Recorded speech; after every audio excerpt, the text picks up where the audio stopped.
This is DMG's lab and we're going to be bending stuff.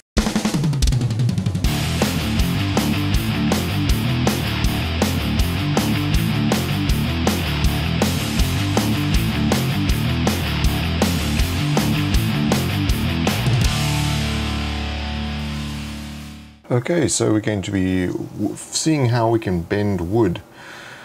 So essentially all I'm going to do on the stove, I've just got a pot of water and I've just brought it to a boil, and I'm going to take some tongue depressor, and drop it in the boiling water.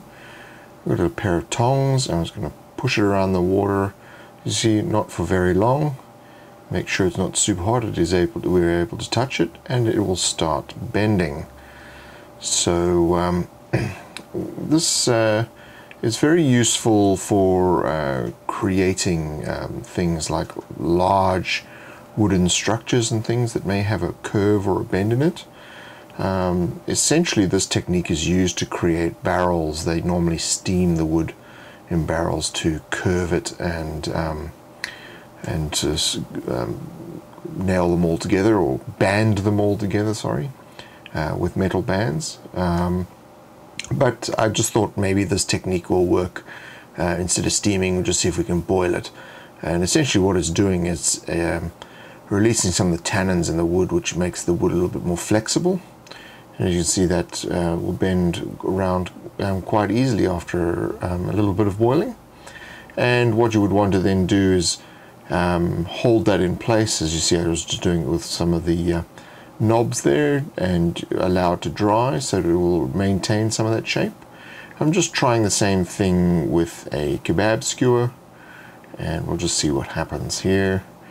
And bending, and it's quite stiff, and yeah, no, this breaks. So it works very well with the flat pieces, but not so well with the long kebab skewer type pieces. So that's with the shape held after it's dried. You can see with bending it did start to break on the one side, and it is still quite stiff, but it does bend a little bit more. But that's very useful, that technique. So that's an attempt to bend wood. So to some extent that's a success, to some extent that's a little bit of a failure, but it gives you an idea at least. Now, if you are going to be bending wood in that way, because the tannins are being released from the wood the more you boil it, if you're someone who uses a stain on that, don't expect the wood to go as dark as it did, because the tannins have been released, so they won't react with the stain as much. Well, like button! Thank you for your subscription, and check out the website, thedmg.info, and I'll see you next time.